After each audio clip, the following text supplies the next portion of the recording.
Reproduire à l'identique un moulin à vent tel qu'on pouvait en trouver sur les collines auboises au XVIIIe siècle, c'est le défi que se lançait Erwin Schriever au début des années 2000.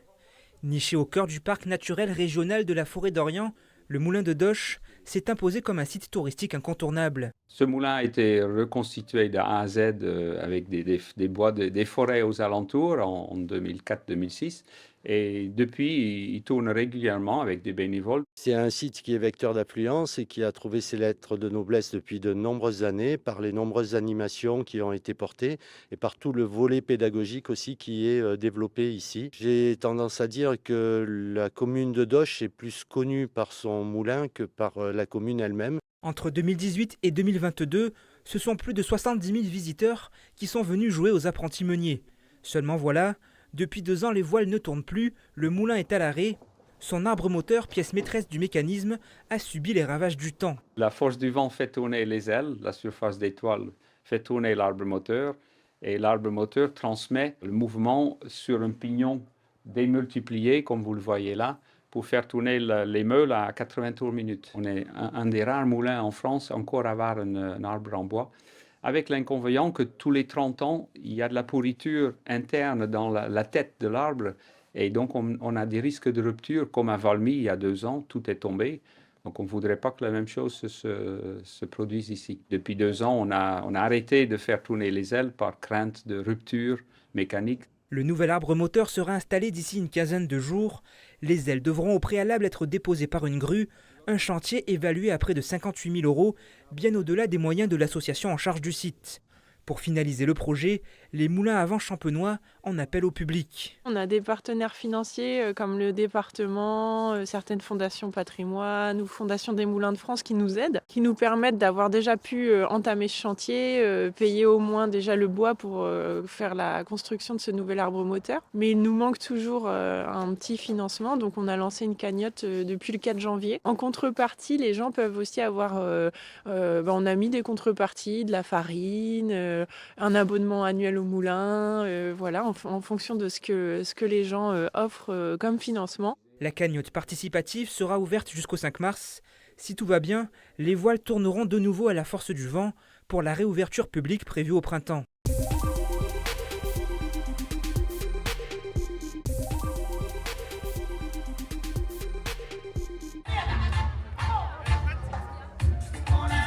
Il faut se réchauffer avant le départ.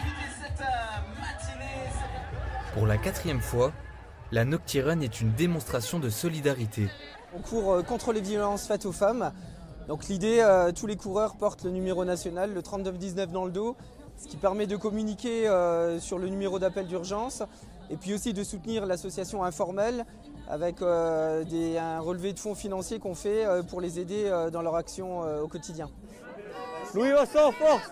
Parmi ces 2500 coureurs, il y a Lucas et Philippine, entourés d'une dizaine de professeurs et d'une vingtaine de camarades de classe. Je me suis inscrite à cette course parce que je fais de l'athlétisme depuis 1 mois et du coup je me suis dit que c'était une bonne occasion de me challenger un petit peu. Moins d'1 heure ce serait bien. Pour lancer un petit challenge, essayer de se surpasser, se donner à fond. Puis le sport c'est la vie. Allez c'est parti! Le départ de la Noctirun est donné. Les coureurs s'élancent vers la préfecture avant de bifurquer le long de la Moselle.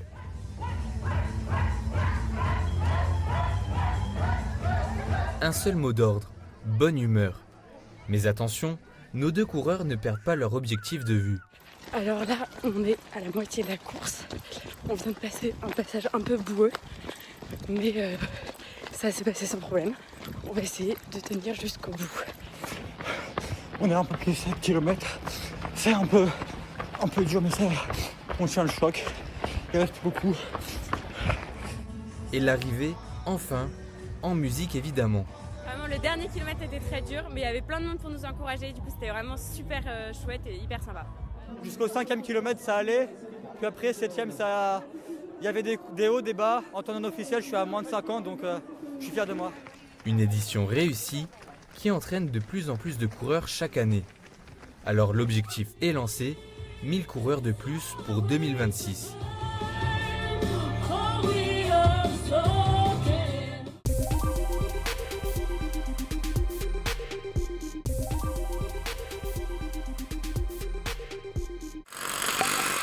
Il restait encore ce mardi matin quelques finitions. Les entreprises, majoritairement vosgiennes, s'affairaient pour permettre au domaine de montagne d'ouvrir comme prévu dès demain. L'emblématique site de l'Ermitage Frère Joseph à Ventron prend un nouveau départ avec la transformation de son hôtel des Buttes, placé en redressement judiciaire en novembre 2021, quelques mois seulement après la disparition tragique de Thibault Leduc, qui, avant de mettre fin à ses jours, ambitionnait de transformer le site en abandonnant le ski au profit d'un projet hôtelier de luxe 4 saisons.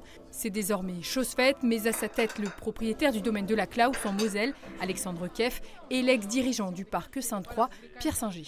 Ça nous a beaucoup touché, ce lieu, cette aventure.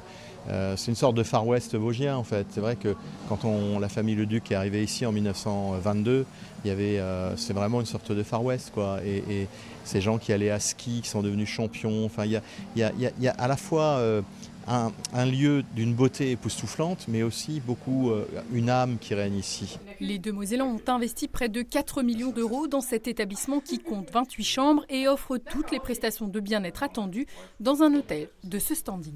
L'investissement de départ est finalement très similaire à la Klaus.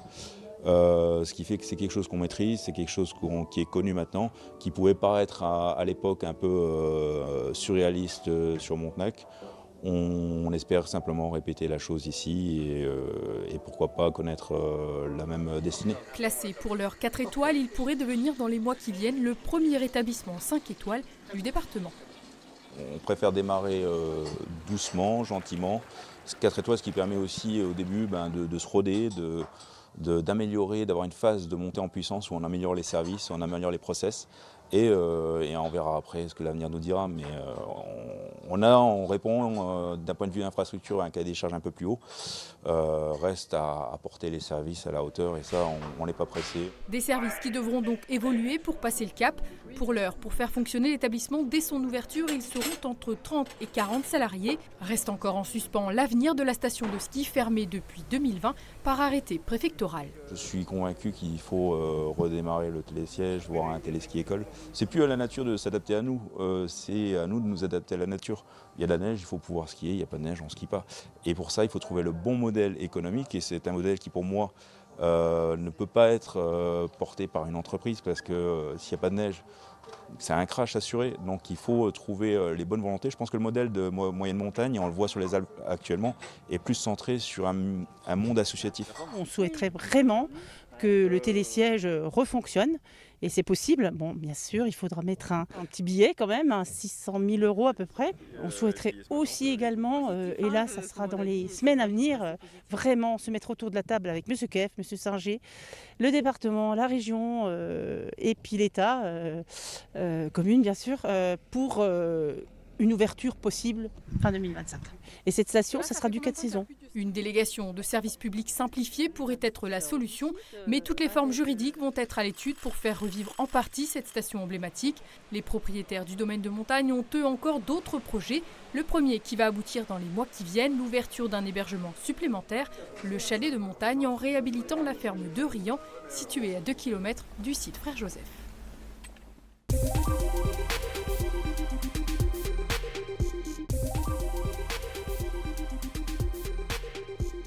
Savoir comment on pourrait ajuster certaines fonctionnalités, prendre en compte vos retours pour améliorer l'expérience utilisateur. 4 mois après l'intégration de l'application Pisae sur le réseau Citeline, Temo a rencontré des usagers pour proposer un formulaire de satisfaction. Qui est à côté, je suppose. Elle passe dans la rue là. Lequel ? Quand je sors, c'est bien pratique de voir quand et comment viennent les bus, s'il y a un problème, c'est indiqué. Tout était parfait, bien indiqué. Grâce au système, les bus sont géolocalisés en temps réel et l'application transmet automatiquement les horaires, les retards ou les perturbations aux 40 000 utilisateurs. Le sentiment réel, il se capte également non pas sur les chiffres, mais aussi sur la baisse de la sollicitation, soit du SMITU, du TEMO maintenant, soit du délégataire. Et on voit qu'il y a beaucoup moins de réclamations. Il y avait l'enjeu de la confiance des usagers.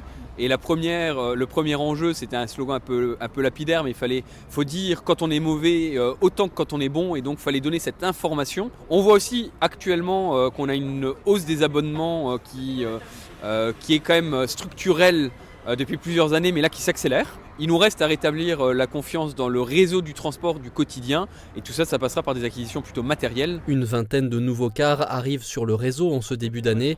Des évolutions qui semblent marcher. Près de 9 voyageurs sur 10 se disent satisfaits de la ponctualité. On a à la fois une amélioration de la ponctualité, donc une amélioration de la qualité du service pour les voyageurs. Ça permet d'avoir moins de retard et surtout moins de passages aussi en avance. Le réseau ici, Citeline, le constate. Il y a moins de réclamations ensuite des voyageurs forcément. À terme, Temo souhaite lancer une application qui regroupe la géolocalisation de la flotte et l'achat de tickets en ligne.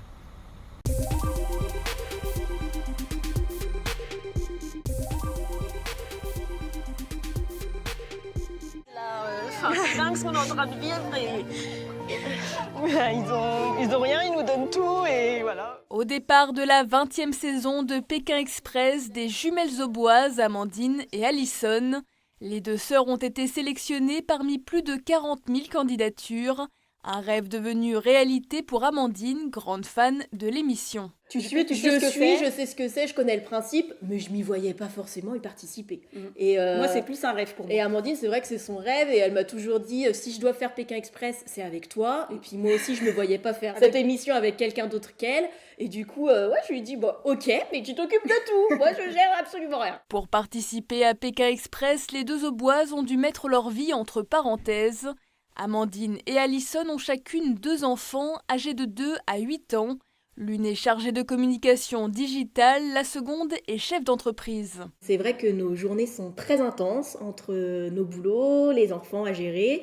Donc quand Amandine m'a dit allez on fait Pékin Express, je me suis dit ok pourquoi pas, ça fera une petite parenthèse dans cette vie à 1000 à l'heure. C'était aussi un moment où je pouvais souffler en fait dans ma vie de maman, parce que c'est vrai que je me suis peut-être perdue un peu dans ce rôle aussi, de me dire que je pouvais être aussi au-delà d'une maman, je pouvais être aussi une femme, une aventurière, que je pouvais dépasser mes limites. Après 2 castings et un examen médical, les jumelles de 33 ans se sont envolées pour le continent africain en août 2024. Quand on arrive devant Stéphane et qu'on se rend compte que ça y est, on est en Tanzanie et que juste à côté il y a le Kilimandjaro, là on réalise que ça y est. Il y a tous les binômes aussi alignés. Là on se dit ok, on fait partie des candidats de la saison 20 de Pékin Express. La chance là, qu'on moi a. j'ai des frissons partout, j'ai les larmes aux yeux, j'ai envie de serrer dans les bras Stéphane Rothenberg, mais je me dis bon, calme-toi Amandine, calme-toi, faut gérer les émotions.